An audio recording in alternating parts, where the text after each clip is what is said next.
So, you want to build a $500 gaming PC and you have no idea where to begin. You don't know what parts to pick, you don't know exactly how to allocate your budget within the actual gaming PC, you don't even know what kind of performance you should be expecting out of this price point.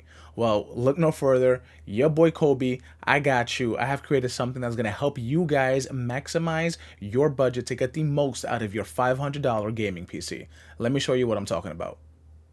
So a little while back, I created a video in which I created a list, as you see here, of a whole bunch of YouTube videos that are gaming PC build oriented, and I broke them down by part to see exactly how much each PC part should cost depending on what kind of budget you have in mind. Now, I do have the video of the entire thing breaking it down below linked in this video, and I also have this master list linked down below if you want to see all of the YouTube videos from your more favorite and popular YouTubers break down some of the PC builds that they created here. But we are focusing on the $500 builds. So according to the list that I have here, I have about 12 videos that are ranging from as low as $375 to $550. So anything within the $500 budget. And I broke it down, and then I created a guide to show you how much you should spend per each part based on that list that I have curated. So if you see here, we're going to be focusing on the $500. I also do have a $1,000 and a $2,000 that I'm going to create a separate videos on those later. So make sure you stay subscribed for that. But for our purposes, we're going to be focusing on the $500 build. Now you see the percentage of how much you should spend per part. So 17%, I kind of just rounded down to the nearest decimal of each percentage based on which part. 17% would be for the CPU, 4% on the cooler, 12% on the motherboard, so on and so forth. And then I put the actual monetary value. So $85 or 70% on the CPU, $20 or 4% on the cooler, $60 or 12% on a motherboard, and the list goes on until we get a grand total of actually $485. So yes, this is not a full maxed out $500 budget. So we do have a lot of playing room if you want to spend a little bit more money on some parts, depending on what it is that you're looking for. Now, for the purposes of making this video as clean and efficient, I'm going to be using PC Part Picker. Now, I'm sure a lot of you have probably heard about this website before. It is just a good way, at least in my opinion, a good way to have a good idea of what a PC should look like or would look like for price to performance based on a specific budget. PC Part Picker, I believe, only uses Amazon and Newegg for curating the list of prices of each PC component. So it's not the most robust list. There's obviously a whole bunch of options, especially in the used marketplace, that PC Part Picker does not consider in its master list. But we're just using this to give you all a good idea of what a $500 PC will look like. So we're gonna start off with the CPU. The CPU, I've allocated $85 according to my rule to build your PC. So $85. So we're gonna go into PC Part Picker. We're gonna lower our budget. Let's just leave it to like $92. And this is the list that they gave us. Now, just going through this list really quickly, 3600, 5500, 4500, 41.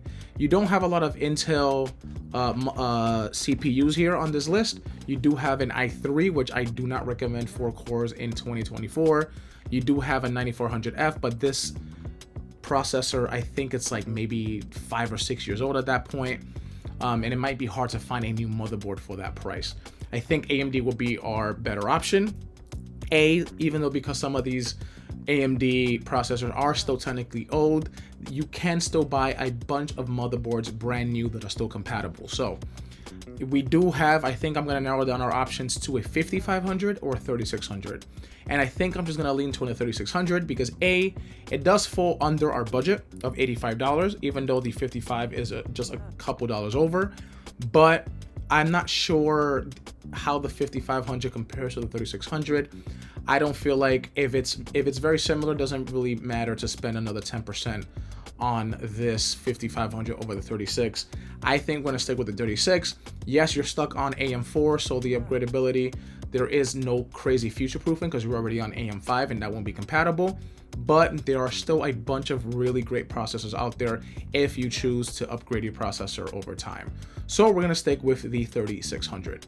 Now for the CPU cooler, I did allocate $20 towards it, but right now we're just gonna skip it. We don't need a third-party cooler because the 3600 already comes with a cooler on it that works really well actually, and I just feel like you don't need to spend the extra money on it where you can save costs on other things.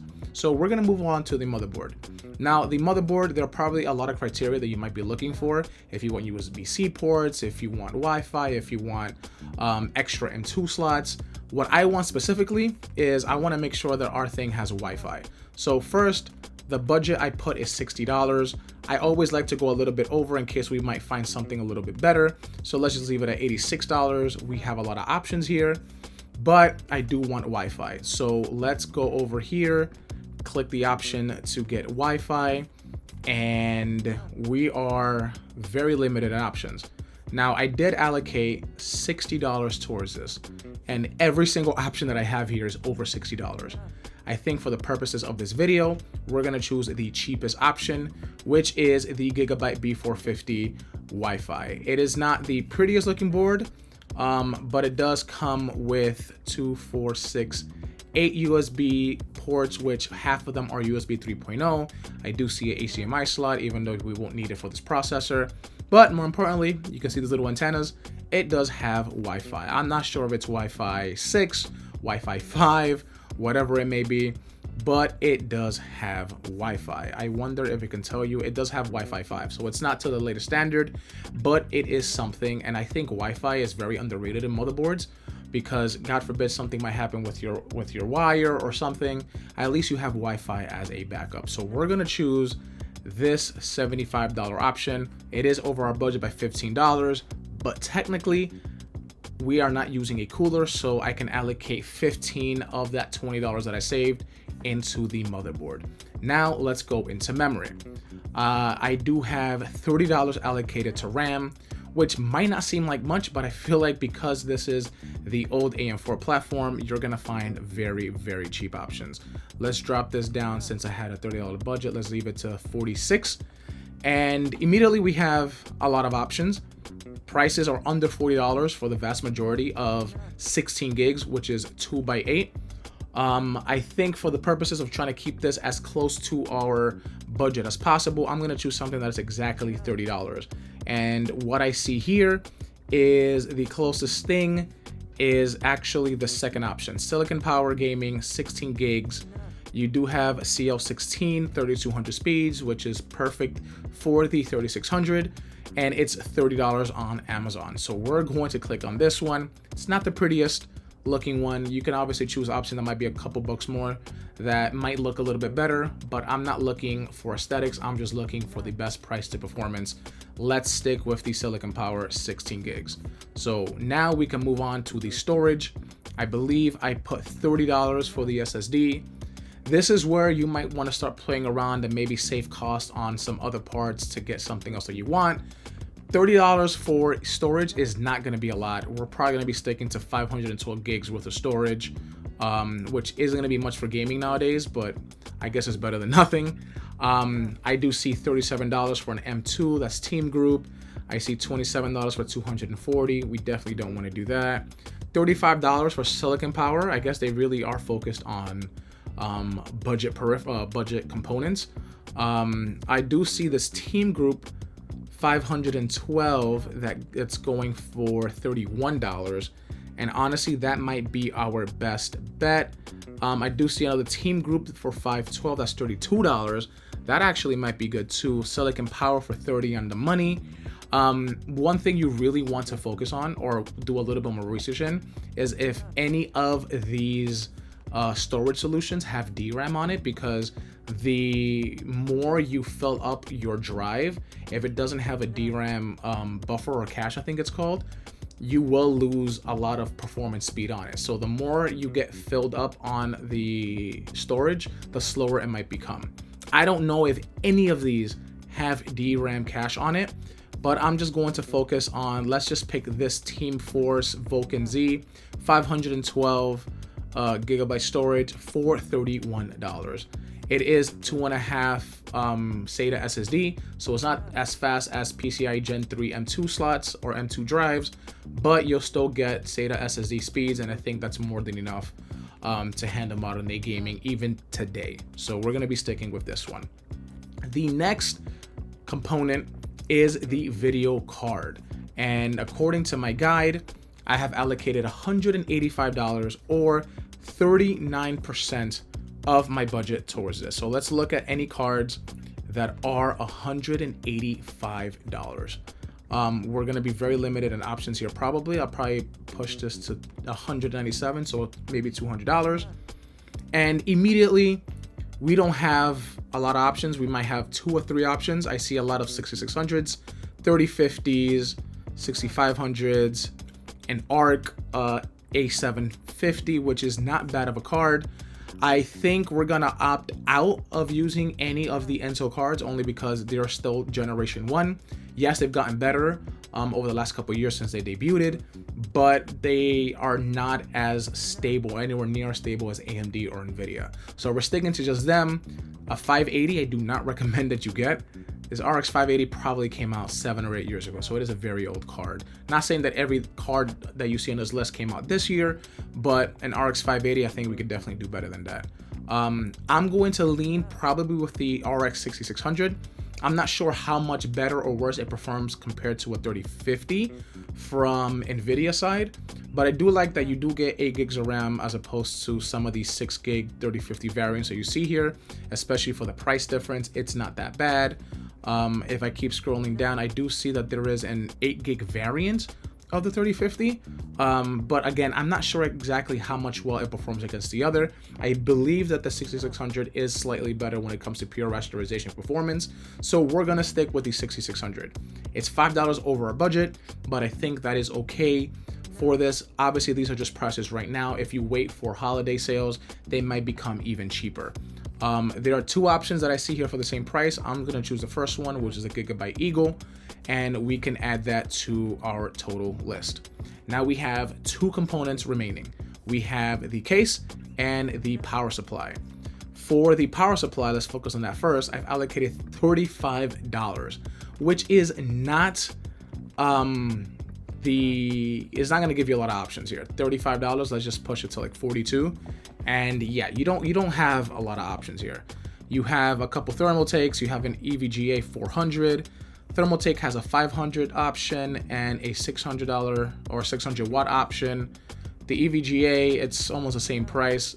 What I don't like about this is that it is 80 plus certified, so it's not 80 plus bronze. So you are getting a bare minimum power supply here, which I don't really like. $39, or we can get a 600 watt for $40. Now, so far, PC Power Breaker says that the estimated wattage is 200 to 81, not including other little parts that you might have here and there.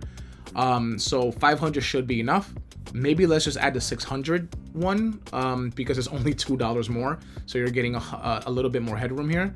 Let's choose this one just for now. I am not happy with the available list of power supplies that PC Power Picker has, but that is a limitation that you can only get it on Amazon and on Newegg. So let's focus on the case, but actually let's see where we are right now. We are at $446.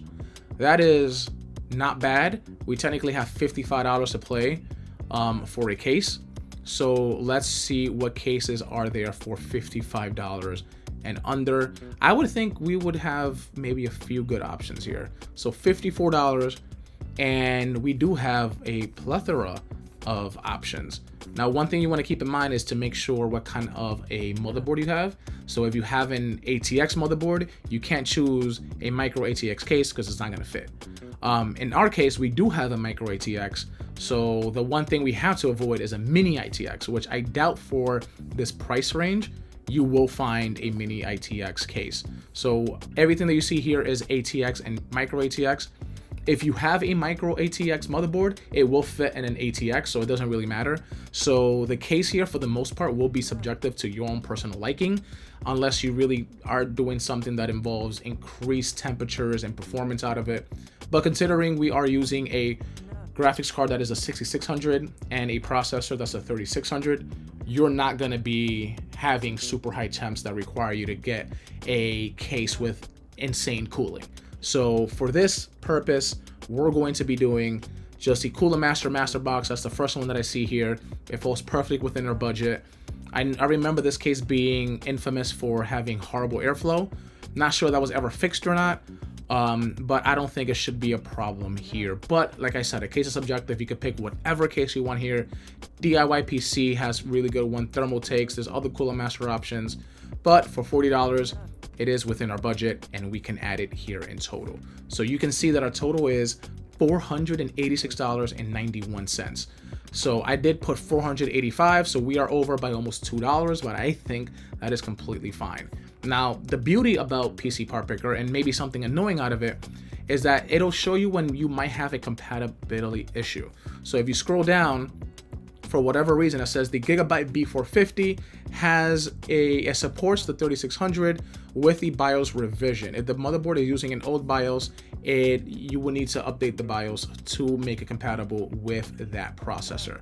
I believe as long as the motherboard, on the motherboard it says Ryzen 3000 ready, which I would say 99.9% of them in 2024 would say that. If you buy it brand new, you won't have an issue with it.